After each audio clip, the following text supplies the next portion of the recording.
திருமணத்தை நிச்சயம் பண்ணிடுவாங்க. இது சரியான முறையா சார்? அதாவது பொதுவாக பெயர் ராசி பார்த்து திருமணம் செய்யணும், பெயர் ராசி பார்த்து திருமணம் செய்யணும். சென்னை எடுத்துக்கிட்டிங்கன்னா இங்கே ஃபார்மெட்டே ஜாதகம் பார்க்கணுன்னு சென்னை மக்கள் வாயிலிருந்து வராது. பெயர் ராசி பாருங்க, பெயர் ராசி பாருங்க, பெயர் ராசி பாருங்கன்னு தான் சொல்லுவாங்க. இது முழுக்க முழுக்க 100%. பிரசன்னம் பார்க்கும்போது ஒருவருக்கு இந்த தோஷம் இருக்கு அப்படின்னு தெரியுமா? கண்டிப்பா தெரியும், கண்டிப்பா தெரியும். பிரசன்னத்துல கண்டிப்பா கண்டுபிடிக்க முடியும். குழந்தை இல்லாதவர்களுக்கு என்ன வழிமுறைகள் நம்ம செய்யறோம்னு கேட்டீங்கன்னா, அந்த குழந்தைக்கு இல்லாததுக்கு 2 விஷயம் முக்கிய காரணமாக கருதப்படுது. இப்போ லக்னம், 2ஆம் பாவம், 5ஆம் பாவம், 9ஆம் பாவம் ஆணுக்கும் பெண்ணுக்கும் கேது நட்சத்திரத்திலே அமர்ந்துருச்சு அப்படின்னா கண்டிப்பாக அவர்களுக்கு குழந்தை இருக்காது. இப்போ எந்திரம் நமக்கு வேலை செய்யுது அப்படின்னா எப்படி தெரிஞ்சுக்க முடியும்? இப்போ ஒரு எந்திரம் வந்த பிறகு உங்களுடைய ஆக்டிவிட்டிஸு, உங்கள் வீட்டில் நடக்கக்கூடிய நிகழ்வு, உங்களுக்கு நடக்கக்கூடிய நிறைய பாசிட்டிவ் விஷயங்கள், இதை வச்சே உணர முடியும் அப்படின்னு எடுத்துக்கும் போது ஜாதகத்தை வச்சு ஒரு மனிதனுடைய தனிப்பட்ட வாழ்க்கையில எல்லா விஷயத்தையுமே கணிச்சிட முடியும். ஒருவேளை அந்த அவருடைய ஜாதகம் அவருக்கு கை கொடுக்கல அப்படின்ற பட்சத்துல வேற ஒரு வழியை தேர்ந்தெடுப்பாரு. அதுல ஒண்ணுதான் பிரசன்னம். பிரசன்னம் பார்க்கறது அப்படிங்கிறது காலங்காலமா நம்ம கேட்டுட்டு இருக்கோம். பிரசன்னம் பார்க்கறதுல நிறைய முறைகள் இருக்கு. இந்த பிரசன்னம் பார்க்கறது எதுக்காக நம்ம பார்க்கிறோம், என்னென்ன விஷயங்கள் இந்த பிரசன்னம் பார்க்கறது மூலியமா நமக்கு தெரியும் அப்படின்னா இந்த நிகழ்ச்சியை நம்ம தெரிஞ்சுக்க போறோம். நம்முடன் இணைந்திருக்கக்கூடிய விருந்தினர் புஷ்ப பிரசன்ன ஜோதிடர் திரு விஹி நாராயணன் அவர்கள். அவரை நிகழ்ச்சிக்கு வரவேற்றலாம். சார் வணக்கம். வணக்கம் ஐயா. சிவ சிவ சிவ சிவா ரகரா ரகரா, சிவ சிவ சிவ சிவா ரகரா ரகரா, சர்வம் வைகுண்டமயம் சிவ சிவ நாராயணம். வணக்கம். வணக்கம் சார். சார், இப்போ பிரசன்னத்தை பற்றி தொடர்ச்சியாக பார்த்துட்டு இருக்கோம். பரிகாரத்துக்கு ஒரு நல்ல விளக்கம் கொடுத்தீங்க. திருமணம் அப்படிங்கிறது 1000 காலத்து பயிர்னு சொல்லுவாங்க இல்லையா? இந்த திருமண பொருத்தம் அப்படின்னும் போது முன்னாடிலாம் எனக்கு தெரிஞ்சு பெரியவங்க இது பண்ணி நான் கேள்விப்பட்டிருக்கேன். பெயர் பொருத்தம் வச்சுட்டு திருமணத்தை நிச்சயம் பண்ணிடுவாங்க. இது சரியான முறையா சார்? அதாவது பொதுவாக பெயர் ராசி பார்த்து திருமணம் செய்யணும், பெயர் ராசி பார்த்து திருமணம் செய்யணும். சென்னை எடுத்துக்கிட்டிங்கன்னா இங்கே ஃபார்மெட்டே ஜாதகம் பார்க்கணுன்னு சென்னை மக்கள் வாயிலிருந்து வராது. பெயர் ராசி பாருங்க, பெயர் ராசி பாருங்க, பெயர் ராசி பாருங்கன்னு தான் சொல்லுவாங்க. இது முழுக்க முழுக்க 100% தவறு தவறு தவறு. இது ஒரு பிழைப்பின் அடிப்படையில் செதுக்கப்பட்ட ஒரு விஷயம். பெயர் ராசி பார்த்து திருமணம் செய்வது கண்டிப்பாக பிரச்சனையில் தான் முடியும்.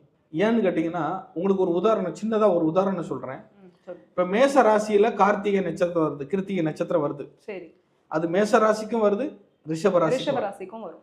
ரிஷபராசியில் மிருகசீரிஷ நட்சத்திரம் வருது, அது ரிஷபராசிக்கும் வருது, மிதுன ராசிக்கும் வருது.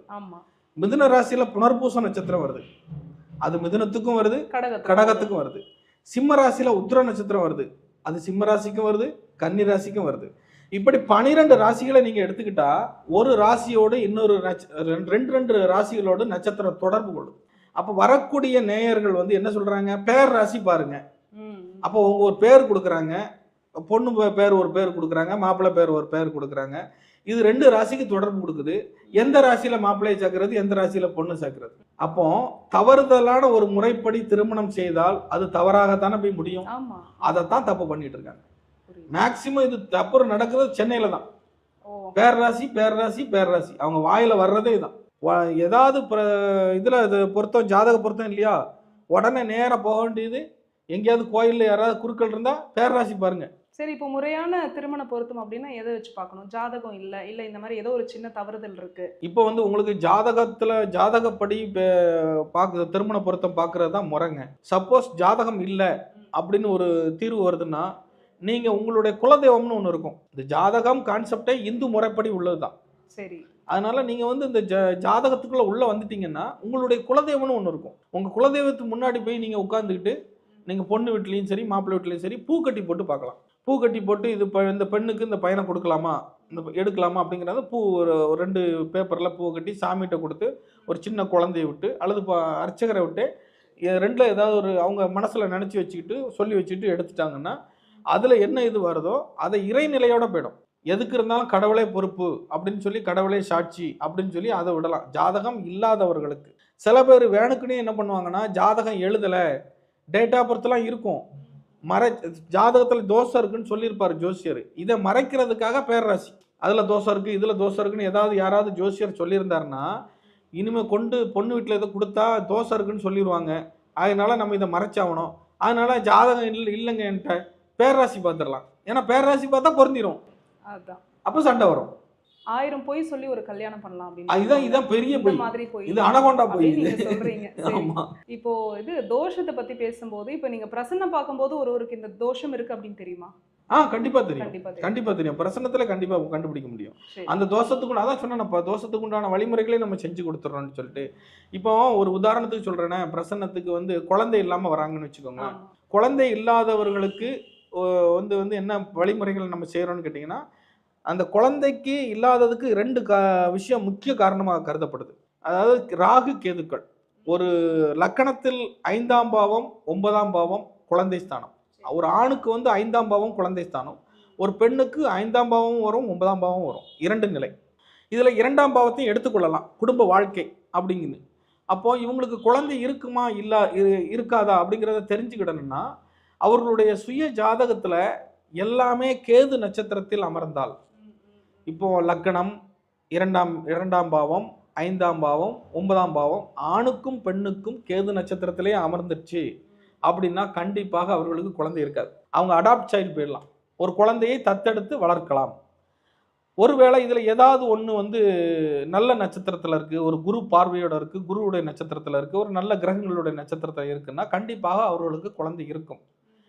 அப்படி குழந்தை இருந்தும் குழந்தை இல்லாமல் தள்ளி போயிட்டே இருக்குதுன்னா அவங்களுக்கு நான் சொல்லக்கூடிய விஷயங்கள் என்னென்னா, முதல்ல அவங்க ஜாதக நிலைப்படி குழந்தைக்கு தடையாக இருக்கக்கூடிய கிரகங்கள் என்ன, அதுக்கு என்ன பரிகார வழிமுறைகள் அதை சொல்லிட்டு அதன் பிறகு என்ன பண்றேன்னா கர்ப்ப விருத்தி எந்திரம்.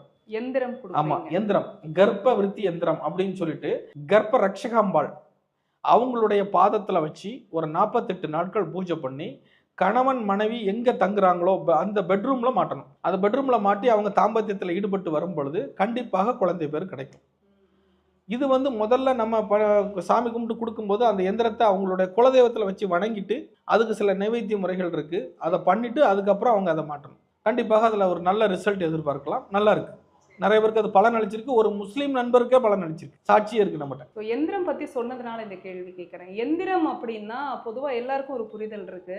சில பேர் கடையில் வாங்கி சில எந்திரங்கள்லாம் பயன்படுத்துவாங்க. இந்த மாதிரி 48 நாள் பூஜை பண்ணி அது உருவேற்றி அதுக்கு ஒரு சக்தி கொடுத்து அப்படி சில பேர் வந்து அந்த எந்திரம் வந்து பயன்படுத்துவாங்க. நான் முறையான எந்திரம் தான் பயன்படுத்துறேனா அப்படின்னு எனக்கு எப்படி தெரியும்? அதாவது இப்போ கடைகளில் பார்த்தீங்கன்னா அச்சு பண்ணுவாங்க, கிரைண்டிங் பண்ணுறதுன்னு சொல்லுவாங்க. அந்த அச்சு எந்திரங்களை வந்து அந்த அளவுக்கு பவர் கிடையாது. அதை அப்படியே ரெடிமேடாக வாங்கி நீங்கள் வைக்கிறதுனால எந்த விதமான பலனும் கிடையாது. இப்போ நம்ம பண்ணக்கூடிய எந்திர முறைகள் எப்படின்னு கேட்டிங்கன்னா, வரக்கூடிய நபர்களுடைய ஜாதகத்தை ஆராய்ஞ்சி பிரசன்ன முறையிலையோ ஜாதக முறையிலையோ அவங்களுடைய ஜாதகத்தை ஆராய்ஞ்சி அவங்களுடைய நட்சத்திரத்துக்கு தகுந்த மாதிரி எந்த கிரகம் வந்து பலன் குறைவாக இருக்கோ அதுக்கு சில வழிமுறைகள் இருக்கு. இப்போ ஒரு எந்திரத்துல வந்து சில லோகோஸ்லாம் உண்டு, அதெல்லாம் நம்ம சேர்த்து அவங்களுக்கு என்ன மூலிகை உள்ள வைக்கணும் அப்படிங்கிறதையும் உள்ள வச்சு எந்த தெய்வத்துக்கிட்ட வைக்கணும் அப்படிங்கிற பிரதிஷ்ட முறையும் செஞ்சு அதுக்கு தகுந்த பூஜை முறைகளை கையாண்டு அதுக்கு பிறகுதான் கொடுக்குறோம். நீங்க வந்தோடனே என்கிட்ட வாங்கிட்டு போக முடியாது, ஆர்டர் கொடுக்கணும், ஜாதகம் கொடுக்கணும், அதை பார்த்து அதுக்குண்டான வழிமுறைகளை செஞ்சு அதுக்கு பிறகுதான் நம்ம கொடுக்குறோம். இந்த கஸ்டமைஸ்னு சொல்லுவாங்க, அந்த மாதிரி அவங்களுடைய பிரச்சனைக்கு ஏற்ற மாதிரி. ஆமா, இப்போ ஒரு வீட்டுல 4 பேர் இருக்காங்கன்னா அது ஒருத்தருக்கு தான் அந்த எந்திரம் வந்து அப்படி இல்ல அந்த குடும்பத்துக்கே அது வேலை செய்யற மாதிரி வாழ்நாள் முழுசும் அது அப்பப்போ மாத்திட்டு அந்த குடும்பத்துல இருக்கிறவங்க எல்லாருக்குமே பயன்படும் பலன் கொடுக்கும். அந்த கர்ப்ப விருத்தி எந்திரம் மட்டும் அந்த தம்பதிகளுக்கு மட்டும் தான் பயன்படும். ஒரு கடன் பிரச்சனை இருக்கு, இல்ல வீடு கட்டணும், அதுல ஒரு தடை இருக்கு, இல்ல ஓவராலா கடன் தீர்வுக்கு எந்திரம் இருக்கு, கணவன் மனைவி பிரச்சனைக்கு கலத்திர தோஷ எந்திரம்னு ஒண்ணு இருக்கு, கர்ப்ப விருத்தி எந்திரம் குழந்தைகளுக்கு இருக்கு, திஷ்டியை போக்கக்கூடிய மாகாளி எந்திரம் இருக்கு, வீட்டுல வச்சு வழிபடக்கூடிய செல்வம் செழிக்க அஷ்டலட்சுமி எந்திரம் இருக்கு, தொழிற்சாலைகள் ஃபேக்டரிஸ் ஆபீஸ்ல வைக்கக்கூடிய பஞ்ச குபேர எந்திரம் இருக்கு. இப்படி எல்லா எந்திர முறைகளும் நானே சொந்தமா தயாரிப்புல என்னுடைய கையால எழுதி கொடுக்குறேன். இது வெளியில நீங்க வேற எங்கேயும் பார்க்க முடியாது, இங்க நம்மகிட்ட மட்டும்தான் அந்த எந்திரத்தை நீங்க பார்க்க முடியும். நல்லா இருக்கும் எந்திரம். சரி, எந்திரம் அப்படின்னா என்ன சார்? ஒரு நல்ல விளக்கம் கொடுங்களேன், ஒரு பொதுவா எல்லாருக்கும் புரியுற மாதிரி சொல்லுங்க. அந்த எந்திரம் அப்படின்னா அது உண்மையாவே என்ன பண்ணுது? எந்திரம் அப்படின்னா அந்த காலங்களில் வந்து பார்த்தீங்கன்னா மாக்கோளமிட்டு வீட்டு வாசல்களில் இதை வந்து அதாவது குருமார்கள் இருக்காங்க இல்லையா, அவங்களுடைய குடில்களில் தான் முதல்ல பயன்படுத்த ஆரம்பித்தாங்க. அதாவது அந்த சூரிய வெளிச்சம், நில வெளிச்சம், அதிலிருந்து வரக்கூடிய கதிர்வீச்சுக்கு தகுந்தாற் போல அவங்களுக்கு அந்த நிழல்ல எப்படி தெரியுதோ அந்த பிளானட்டினுடைய ஷேடோவை வச்சு தான் முதல்ல அந்த எந்திர முறைகளே ஆரம்பிச்சிச்சு. முதல்ல இயற்கை சார்ந்து தான் ஆரம்பிச்சிச்சு. அது நாளடைவில் அதை வந்து தரையில் வரைஞ்சி பார்த்தாங்க, அந்த தகடுலாம் கண்டுபிடிக்கிறதுக்கு முன்னாடி. அப்போ தரையில் வரைஞ்சி பார்க்குறதுக்கு சாணியால் மெழுகி அதில் கோலம் போட்டு பார்க்குறதுக்கு என்னென்ன எஃபெக்ட் இருக்குது, மாந்திரிகங்கள் செய்யும்போது பண்ணும்போது என்ன மாதிரி எஃபெக்ட் இருக்குது, இப்படிங்கிறதெல்லாம் பற்றி பல ஆராய்ச்சிகள் காலங்கள் செல்ல செல்ல செல்ல செல்ல மருவி இதை செப்பு தகட்டில் எழுதும்போது என்ன பலன் இருக்குது, தங்க தகட்டில் எழுதும்போது என்ன பலன் இருக்குது, வெள்ளி தகட்டில் எழுதும்போது என்ன பலன் இருக்குது அப்படிங்கிறது மருவி வந்து ஒவ்வொன்றுக்கும் ஒவ்வொரு பலன் இருக்குது. தங்க தகட்டில் எழுதும்போது அது தனி பலன் தான். என்ன பலன் சார்? அது வந்து என்னன்னா, உங்களுக்கு வந்து தங்கங்கிற மெட்டீரியலே வந்து எந்த கிரகங்கள் நல்ல கெட்ட கதிர்வீச்செல்லாம் ஃபில்டர் பண்ணிட்டு நல்லதை மட்டும் எழுதும். அதனால தான் தங்கத்துக்கு அவ்வளோ மவுஸ். அதனாலதான் எல்லாரும் தங்க நகை வந்து அணியிறாங்க. அது நமக்கே நல்லது இல்லையா? இப்போ கோயிலுக்கு பெண்கள் தங்க நகைகள் அணிஞ்சிக்கிட்டு போகணும்னு ஒரு கான்செப்ட் கொண்டு வந்ததே நம்மளுடைய இந்து மதத்தில் என்னன்னு கேட்டிங்கன்னா, அந்த கோயில்ல இருந்து வரக்கூடிய நல்ல அதிர்வுகளை அதை அப்படியே அப்சர்வ் பண்ணிடும். கோயில்ல இருந்து வரக்கூடிய நல்ல அதிர்வுகளை அதை அப்படியே அப்சர்வ் பண்ணிடும். ஆண்களுக்கு நகை போட முடியாது. அதனால என்ன பண்ணுவாங்கன்னா ஷர்ட்டை கழட்டிட்டு போக சொல்லுவாங்க. அவங்களுடைய நெஞ்சு முடி இருக்கு இல்லையா, அதை அப்சர்வ் பண்ணும். நீங்கள் தென்பகுதியிலலாம் எல்லா கோயிலில் போனாலும் சட்டையை கழட்டி தான் வேணும். இங்கே தான் சட்டையோட போகிறோம், ஷர்ட் கழட்டி தான் போகணும். அது மாதிரி ஒவ்வொரு உலோகத்துக்கும் ஒவ்வொரு தன்மை இருக்குது. இந்த தாயத்து போடுறதுலேருந்து இப்போ நம்ம செல்ஃபோன்னு இருக்குது, அதில் ஒரு சின்ன சிப்பு தான் போடுறோம், உள்ள என்ன இருக்குது, தகடு தானே இருக்குது, தகடு தானே வைக்கிறாங்க. அப்போ ஏன் தகடு வைக்கிறாங்க? ஃபுல்லாக பிளாஸ்டிக் வைக்க வேண்டியது தானே. அதில் நடுவில் ஒரு தகடு வைக்கிறாங்க பாருங்க. எல்லாமே அந்த காப்பர் சம்மந்தப்பட்டது, செப்பு, அந்த வெள்ளி சம்மந்தப்பட்டது, தங்கம் சம்மந்தப்பட்டது, இது எல்லா மெட்டீரியலுக்குமே ஒரு பவர் உண்டு. கண்டிப்பாக அதுக்கு தகுந்த வேலைகளை அது செய்ய தான் செய்யும். இப்போ வந்து நீங்கள் ஒரு எந்திரம் வந்து ஒருவருக்கு கொடுக்குறீங்க அப்படின்னா அதனுடைய பவர் வந்து வாழ்நாள் முழுக்க இருக்குமா, இல்லை எத்தனை காலத்துக்கு அது இருக்கும், திரும்ப நம்ம அதை வேற பண்ணுற மாதிரி இருக்குமா? இல்லை, வாழ்நாள் முழுதும் பயன்படுத்திக்கலாம். இப்போ அடுத்த தலைமுறைகள் ஆரம்பிக்கிறாங்கன்னு வச்சுக்கோங்களேன். இப்போ அப்பா அம்மாவும் வந்து வாங்குவாங்க, அவன் பையன் பெருசாகும், அப்போ அவனுக்கு வேற தேவைப்படும். புரியுது. இவங்க தலைமுறை தளர்ச்சி வர்ற வரைக்கும் அதை பயன்படுத்திக்கலாம். சரி, அவருக்கு திருமணம், அவரு தனி குடும்பமா மாறும்போது அவருக்கு தனியா ஒன்று பண்ணிக்கலாம். சரி, அது மாதிரி. இப்போ ஒரு எந்திரம் வந்து கொடுக்குறாங்க, நீங்க கொடுக்குறீங்க அப்படின்னா அதை எப்படி நம்ம பராமரிக்கணும் சார்? எந்திரத்துக்கு வந்து சில பூஜை முறைகள் இருக்கு. ரொம்ப பிரம்மாண்டம்லாம் கிடையாது. முதல்ல பிரதிஷ்டை பண்ணும்போது மட்டும் சில நைவேத்திய முறைகள் இருக்கு. அதை செஞ்சு தான் நீங்க இது பண்ணணும். அதே மாதிரி இந்த அமாவாசை பௌர்ணமி வரும் பொழுது அதை துடைக்கணும். தொடச்சி பூவெல்லாம் வச்சு அதை சுத்தம் பண்ணி வைக்கணும். அது தூசி அடையாத அளவுக்கு கொஞ்சம் பார்த்துக்கணும். நீங்கள் ஒரு மாதத்தில் ஒரு நாளோ அல்லது 6 மாதத்துக்கு ஒரு வாட்டியோ சூரிய வெளிச்சத்தில் காட்டணும். சூரிய வெளிச்சத்தில் காமிச்சிட்டு கொண்டு போய் வைக்கணும். இது வந்து நம்ம இப்போ ஒரு திருஷ்டி எந்திரம்னு ஒன்று வச்சுக்கோங்களேன். அது வந்து வீட்டுக்குள்ளே வரக்கூடியவங்க கெட்ட அதிர்வில் வர்றாங்கன்னா அதை ஃபில்டர் பண்ணி தான் அனுப்பும். அந்த திருஷ்டி எந்திரம் வந்து ஒரு மாதிரி கருப்படையும். நீங்கள் அதை வந்து சூரிய வெளிச்சத்தில் காட்டும் பொழுது இதில் உள்ள இந்த கெட்ட அதிர்வுகளாக அது வந்து சூரிய வெளிச்சம் அப்சர்வ் பண்ணும்போது நமக்கு இன்னும் அது ஒரு ஃப்ரெஷ்னஸ் கிடைக்கும், ஒரு புத்துணர்ச்சி கிடைக்கும். அது மாதிரி சில ப்ராசஸ்லாம் இருக்குது, நான் சொல்லி கொடுப்பேன். சரி, இப்போ எந்திரம் வந்து நமக்கு வேலை செய்யுது அப்படின்னா எப்படி தெரிஞ்சுக்க முடியும்? இப்போ ஒரு எந்திரம் வந்த பிறகு உங்களுக்கு உங்களுடைய ஆக்டிவிட்டீஸு, உங்கள் வீட்டில் நடக்கக்கூடிய நிகழ்வு, உங்களுக்கு நடக்கக்கூடிய நிறைய பாசிட்டிவ் விஷயங்கள், இதை வச்சே உணர முடியும். ஆனால் நம்ம அதை அதனாலதான்ங்கிறது நம்ம தெரிய மாட்டோம், தெரியாது. நம்ம ஏதோ நம்ம பண்ணிட்டு இருக்கோங்கிற மாதிரி நினைப்புல போயிடும். கிராஜுவலாக கொஞ்சம் கொஞ்சமாக அது மாறும், அந்த குரோத் போயிட்டு தான் இருக்கும். அது அந்த வந்த பிறகு சாதாரணமாக ஒரு மோதிரம் கையில் போடுறாங்க, இந்த மோதிரம் வந்த பிறகு தான் எனக்கு நிறைய சேஞ்சஸ் வந்திருக்குன்னு நிறைய பேர் சொல்லி நீங்கள் கேள்விப்பட்டிருப்பீங்க. ஒவ்வொரு பொருளுக்குமே ஒவ்வொரு தன்மை உண்டு. இப்போ அப்படி தன்மை இருக்க போய் தானே மலையில் உள்ள கல்களை உடைச்சி சாமி சிலையே செஞ்சு வச்சிருக்காங்க. அதுக்கு ஒரு பவர் இருக்கு இல்லையா? கல்லு தானே நம்ம கல்லாவா பார்க்குறோம், கடவுளாக தானே பார்க்குறோம். அப்போ அந்த கல்லுக்கு ஒரு பவர் இருக்கு.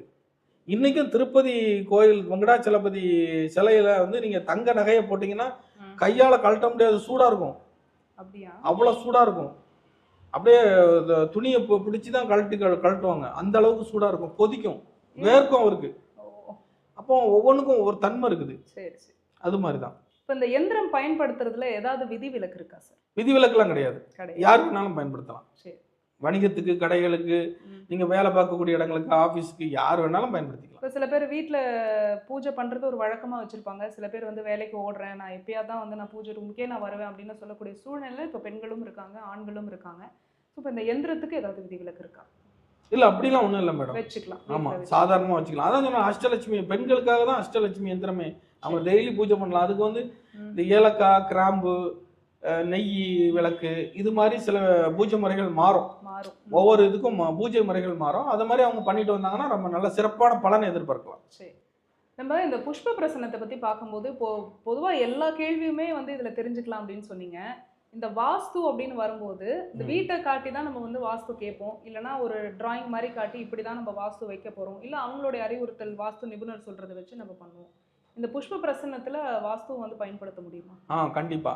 அதாவது இந்த புஷ்ப பிரசன்னத்துல பாத்தீங்கன்னா ஒரு காலி மனை இருக்குன்னு வச்சுக்கோங்க. சரி.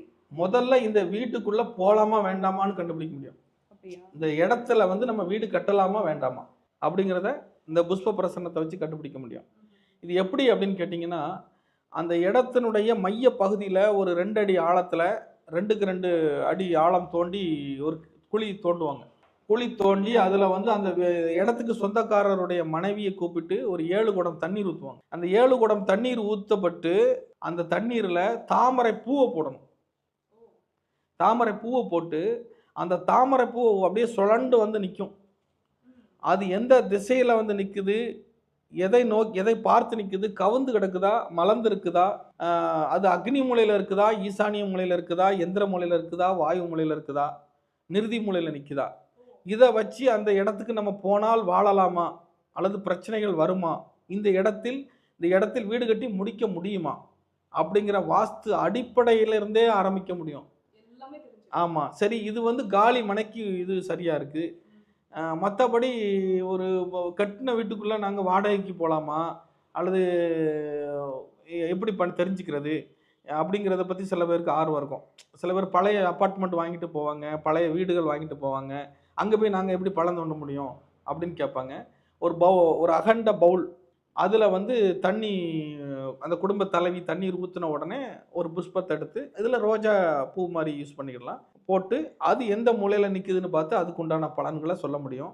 சரி, இது நீங்கள் நேரில் வந்து தான் சொல்லுவீங்களா, தொலைபேசியில் சொல்ல முடியாதா அப்படின்னு கேட்டிங்கன்னா இதையும் தொலைபேசியில் சொல்லலாம். நீங்கள் வீடியோ காலில் காட்டணும். நீங்கள் கிழக்கு திசையில் நின்றுக்கிட்டு அந்த வீடியோவை காமிச்சிங்கன்னா நான் அந்த வீடியோவை பார்த்துக்கிட்டே இந்த வீட்டுக்கு போகலாம் அப்படிங்கிறத சொல்லிடுவேன். எல்லாமே இன்னைக்கு நவீன டெக்னாலஜியில் மக்கள் எப்படி இருக்காங்களோ, யாருக்கும் அலைச்சல் இல்லாமல், யாரையும் துன்புறுத்தாமல், எளிமையான ஃபீஸு நீங்கள் ரொம்ப அதிகமாக செலவழிக்க தேவையில்லை. இதுக்கு போகலாமா வேண்டாமா, செய்யலாமா வேண்டாமா, இதை வாஸ்துவுக்கும் சிறப்பாக பயன்படுத்த முடியும்.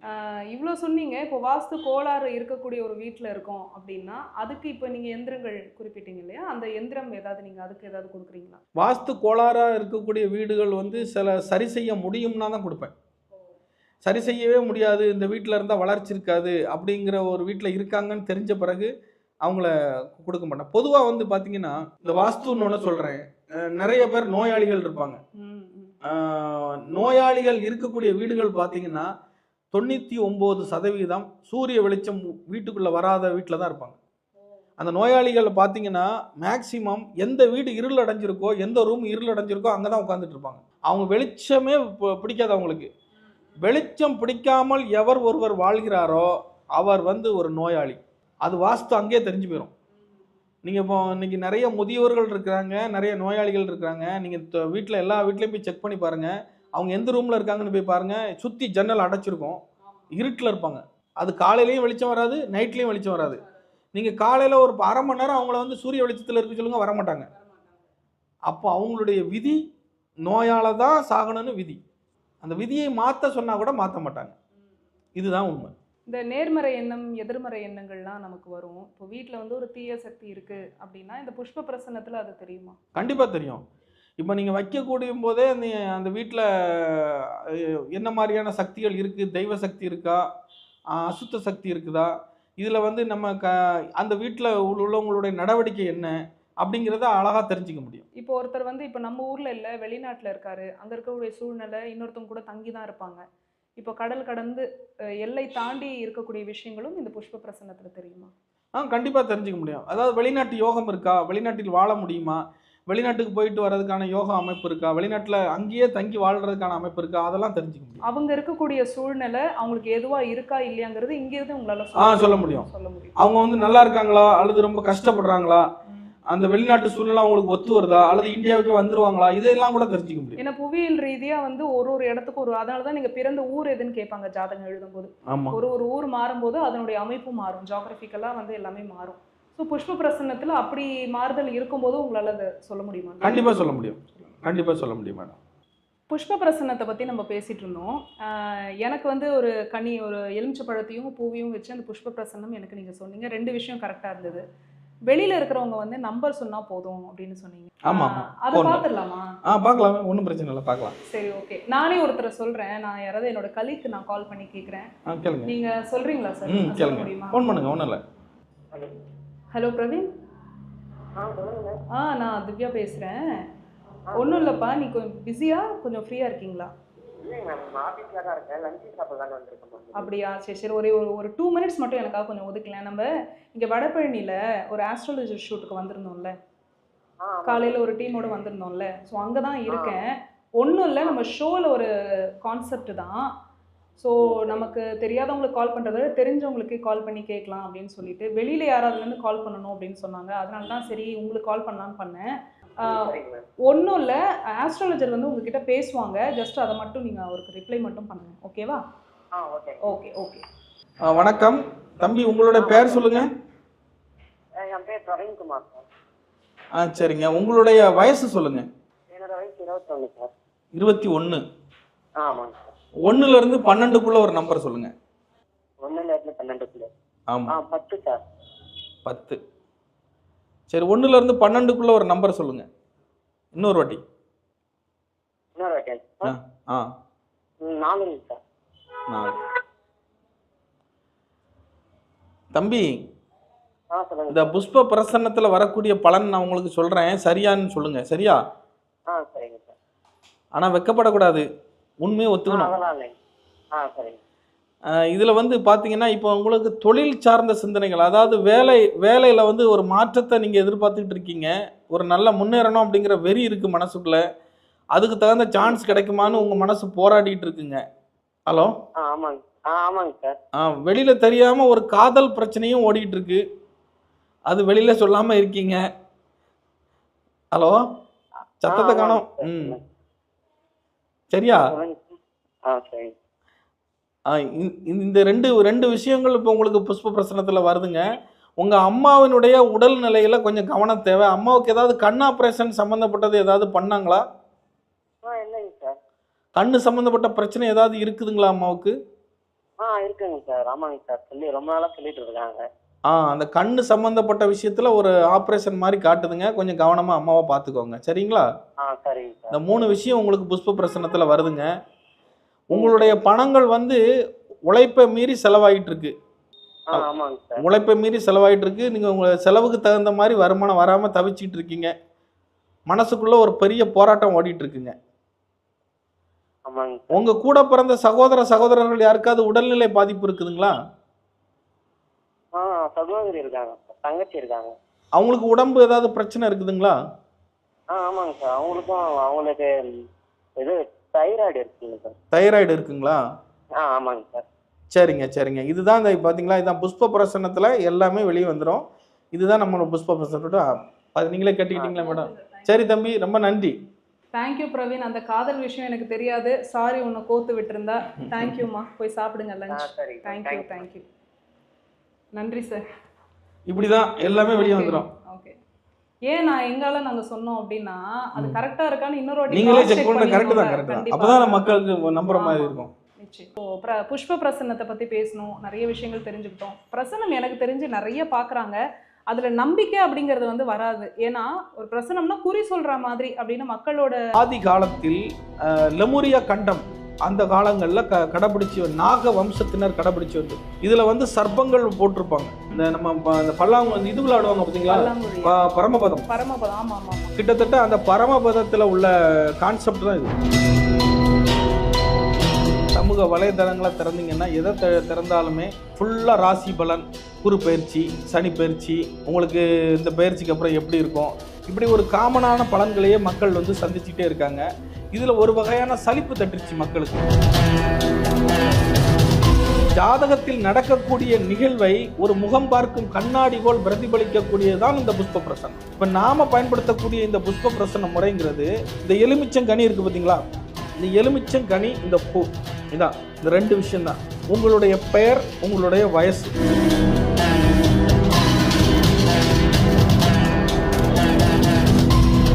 இப்போ நீங்க வச்சிருக்கக்கூடிய இந்த புஷ்ப பிரசன்னம் உணர்த்தக்கூடிய விஷயம் என்னன்னு கேட்டீங்கன்னா, என்ன பிரச்சனைக்கு வந்திருக்காங்கன்னு அவங்க சொல்ல வேண்டிய அவசியமே இல்லை, இந்த பிரசன்னமே சொல்லிடும். அப்படி நிறைய பேருக்கு இப்போ நேரலையில் சொல்லியிருக்கேன், நேரலையில் ஒரு 50 பேருக்கு பதில் சொல்லியிருக்கேன், 50 பேருக்கும் கரெக்டாக இருக்கு.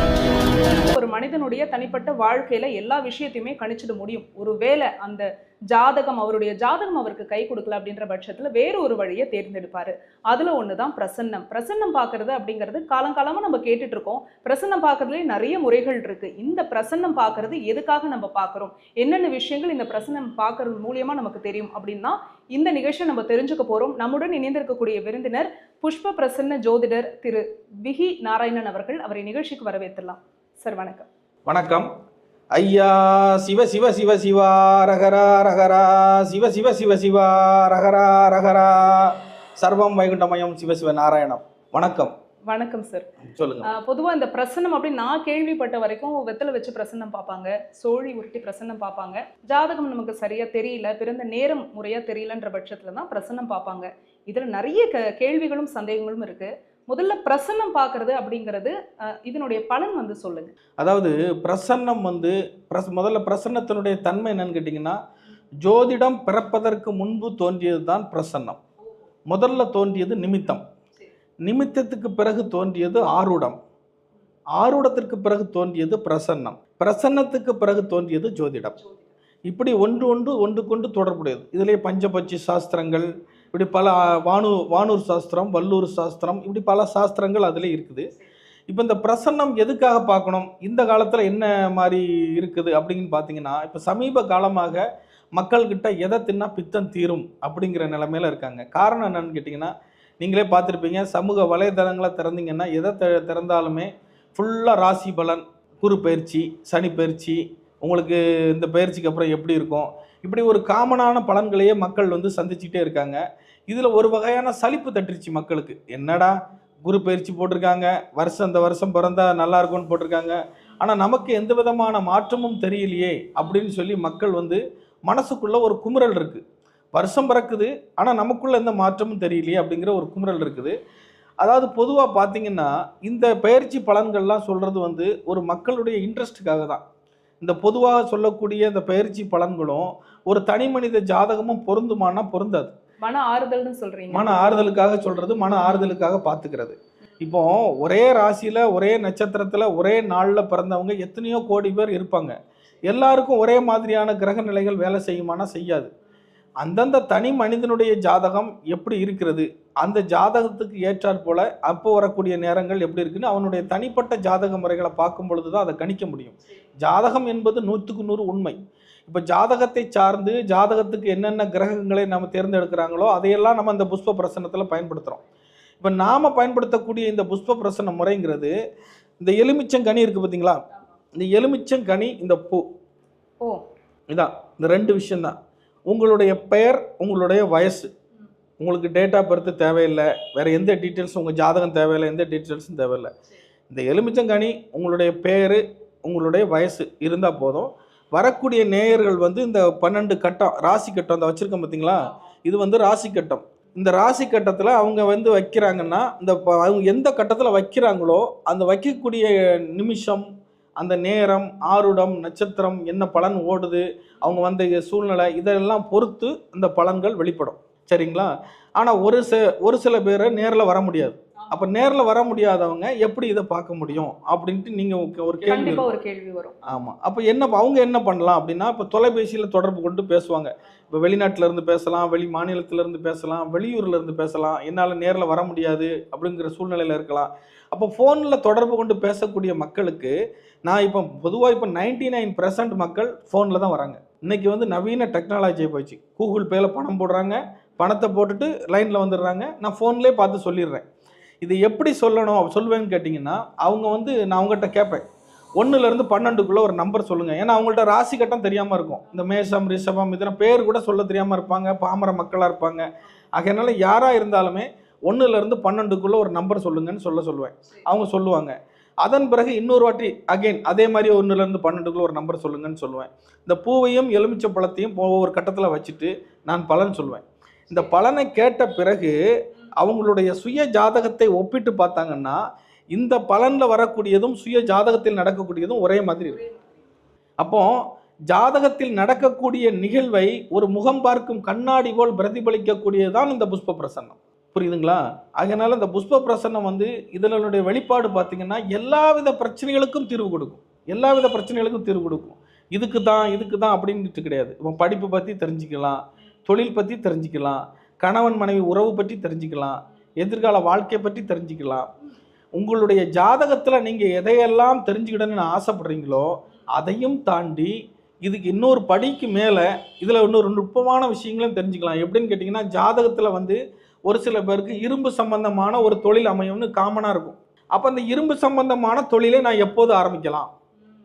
நான் வந்திருக்கக்கூடிய இந்த காலகட்டத்தில், இந்த புஷ்ப பிரசன்னம் பார்க்கக்கூடிய இந்த காலகட்டத்தில் நான் வந்து பண்ணலாமா வேண்டாமா, இப்போ ஆரம்பிக்கலாமா வேண்டாமா, இல்ல அந்த தொழிலே எடுத்து பண்ணலாம், அந்த தொழிலே எனக்கு செட் ஆகுமா வேண்டாமா அப்படிங்கக்கூடிய நிலைமையெல்லாம் தெரியும். பார்ட்னர்ஷிப்பாக பண்ணலாமா வேண்டாமா, தொழில் சம்மந்தம் ஆயுள் சம்மந்தப்பட்டது கூட இதில் வரும். ஒரு மருத்துவ ரீதியாக சிரமத்தில் இருக்காங்க, ரொம்ப நோய்வாய்ப்பட்டு இருக்காங்க, மருந்தே எனக்கு கேட்க மாட்டேங்குது, எங்கெல்லாமோ ட்ரீட்மெண்ட் போய் பார்த்துட்டு என்னால் முடியலை அப்படிங்கிறாங்க. அவங்களுக்கு கூட இந்த விஷயம் அவங்க வைக்கக்கூடிய சூழ்நிலைகளில் பொதுவாக யார் எது சம்பந்தமாக பாதிக்கப்பட்டிருக்காங்களோ அது சம்பந்தமான விஷயத்துல தான் வைப்பாங்க. பொதுவாக இந்த ஜாதக கட்டு நம்ம ஜாதக புக்லேயோ இல்லை பேப்பர்லேயோ வச்சு பார்க்கும்போது ஒரு நம்பிக்கை இருக்குது.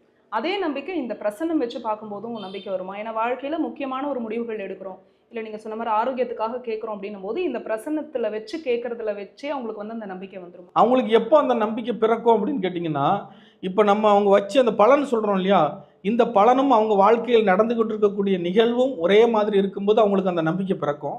அதே மாதிரி நம்ம சொன்ன விஷயங்கள் அவங்களுடைய எதிர்காலத்தில் நடக்கும்போது, ஆகா அந்த புஷ்ப பிரசன்னத்தில் சொன்னது எதிரொலிக்குதே அப்படிங்கிற மாதிரியான அனுபவத்தில் அவங்க உணருவாங்க. அப்போ அது அவங்களுக்கு தெரியும், அவர் சொன்னது சரிதான் அப்படிங்கிறது புரியும். சரி, இப்போ நீங்கள் வந்து புஷ்ப பிரசன்னம் பார்க்க வராங்க. இப்போ அவங்க வந்து இந்த பிறந்த தேதி, மாதம், வருடம் எதுவுமே தெரியல, எதுவுமே தேவையில்லை, எதுவுமே வேண்டாம். அவங்க அந்த கட்டத்துல எங்க வைக்கிறாங்க, இல்ல அது போன்ல பேசுறவங்க வந்து என்ன நம்பர் சொல்றாங்க அதை வச்சு நீங்க சொல்லிடுறீங்க இல்லையா? போன்லயே சொன்னாலே போதும், நம்ம பாத்துக்கலாம். அவங்க என்ன கேள்வியோட வந்திருக்காங்க அப்படின்றதே உங்களுக்கு தெரியும், அதையும் கண்டுபிடிக்கலாம். இப்போ வந்து ஒரு நிலைப்பாட்டோட சில பேர் வருவாங்க. அதாவது எனக்கு வந்து வீடு வேணும், அல்லது வண்டி எடுக்கணும், அல்லது கணவன் மனைவி உறவு பிரச்சனையில் இருக்குது, இப்படிங்கிற ஒரு தீர்மானமான முடிவை பற்றி தெரிஞ்சுக்கிறதுக்காக ஒரு நிலையில் வருவாங்க. அவங்களுக்கு வந்து இந்த கண்ணாடி பார்க்குற மாதிரி நமக்கு, அதாவது ஒரு கனெக்டிவிட்டின்னு சொல்லுவாங்க. இப்போ நம்ம செல்லில் அப்படி சிம்மை போட்ட உடனே செல்லு வேலை செய்தோ, அதே போல் எதிரில் வரக்கூடிய ஒரு நபராக இருந்தாலும் சரி, தொலைபேசியில் வரக்கூடிய நபராக இருந்தாலும் சரி, ஒரு நம்பிக்கை சார்ந்த உணர்வோடு வரும்பொழுது தான் அவங்களுக்கும் நமக்கும் ஒரு கனெக்டிவிட்டி ஏற்பட்டு அவங்களுக்கு வரக்கூடிய பிரசன்னமானது கரெக்டாக தெளிவாக வரும். அப்படி வரக்கூடிய பட்சத்தில் அவங்க என்ன பிரச்சனைக்கு வந்திருக்காங்கன்னு அவங்க சொல்ல வேண்டிய அவசியமே இல்லை, இந்த பிரசன்னமே சொல்லிடும். அப்படி நிறைய பேருக்கு இப்போ நேரலையில் சொல்லியிருக்கேன், நேரலையில் ஒரு 50 பேருக்கு பதில் சொல்லியிருக்கேன், 50 பேருக்கும் கரெக்டாக இருக்குது எல்லாம். அதுக்கப்புறம் நிறைய ஃபோன் வந்துகிட்டு இருக்கு. இன்னைக்கு மக்கள் மத்தியில் புது ட்ரெண்டு, ஒரு டானிக் இது நல்லா போயிட்டு இருக்கு. இப்போ வந்து சொல்லுவாங்க ஜாதகத்தை பொறுத்த வரைக்கும் இந்த குரு மறைவு ஸ்தானத்தில் இருக்கு, அது மறைவில் இருக்கிறதுனால பலன் சொல்ல முடியலன்னு கூட ஜாதகத்தில் சில விஷயங்கள் இருக்கு. அந்த மாதிரி பிரசன்னத்தில் சொல்ல முடியாத விஷயங்கள் அப்படி ஏதாவது இருக்கா? இதில் சொல்ல முடியாத விஷயங்கள்லாம் கிடையாது, சொல்ல தவிர்க்கப்பட வேண்டிய விஷயங்கள்னு உண்டு. அது கேட்குறவங்களுடைய மனநிலையை பொறுத்து, அவங்களுடைய சூழ்நிலையை பொறுத்து இருக்குது. இப்போ ஜாதகத்தில் சில பழைய காலத்துலலாம் பார்த்தீங்கன்னா ஜாதகத்தை தூக்கி வீசுவாங்க. இது உன் ஜாதகத்தை பார்க்க மாட்டேன் அப்படிலாம் தூக்கி வீசுவாங்க. வர்றவங்க ரொம்ப வெறுத்துருவாங்க வாழ்க்கையை. அப்படிலாம் பண்ணக்கூடாது. ஏன்னா பலவிதமான கஷ்டத்தில் மனச்சுமையோடு ஒருத்தன் வர்றான், நமக்கு கொடுக்கக்கூடிய காணிக்கை கூட இல்லாமல் வருவாங்க, அந்த காணிக்கையை கூட கடனாக வாங்கிட்டு கூட வருவாங்க. அப்போ அவங்க மன சுமையை இறக்கக்கூடிய இடத்துல நம்ம ஒரு குரு ஸ்தானத்தில் உட்காந்துருக்குறோம். அப்போ அவங்களுடைய கஷ்ட உணர்வு தெரிஞ்சு, அப்போ அதுக்கு தகுந்த மாதிரியான ஒரு சூழ்நிலையை நம்ம ஒரு வழிகாட்டுதலாக நம்ம இருக்கணும். அப்போ இந்த புஷ்ப பிரசன்னத்தில் என்னன்னு கேட்டிங்கன்னா, ஒரு பாதகமான ஒரு சூழ்நிலை இருந்தாலும் அதை அவங்களுக்கு ஏற்ற மாதிரி சொல்லி, அதற்கு ஏற்ற பரிகாரங்களை சொல்லி, அதிலிருந்து அவர்களை காப்பாற்றுவதற்கான வேலையை நான் செய்து வருகிறேன். சரி, சிறப்பு. சோ புஷ்ப பிரசனத்துல எல்லாமே தெரிஞ்சுக்கலாம் அப்படின்னு. கண்டிப்பா இதுல பரிகார முறைகளும் அது வந்துரும். இப்போ வந்து ஜாதகத்துல பரிகாரம் சொல்ற மாதிரியே இதுலயும் நீங்க சொல்லுவீங்க. கண்டிப்பா வரும். ஏன்னா இப்போ நீங்க இந்த பிரசனம் வைக்கிறாங்க இல்லையா, வச்சுட்டு இப்போ திருமண தடை நடந்துகிட்டு இருக்குன்னு வச்சுக்கோங்க. திருமண தடை எதனால் நடக்குது, எந்த கிரகத்தினால் நடக்குது, ஏன் இன்னும் திருமணம் தாமதமாகுது அப்படிங்கிறதுக்கான பரிகார முறைகளை சொல்லி அது என்ன செய்யணுங்கிற வழிகாட்டுதல் பண்ணி அவங்களுக்கு அந்த திருமண தடை நீக்கி திருமணம் முடியும் வரை இந்த புஷ்ப பிரசனம் ஒத்துழைக்கும். ஓ, சிறப்பு.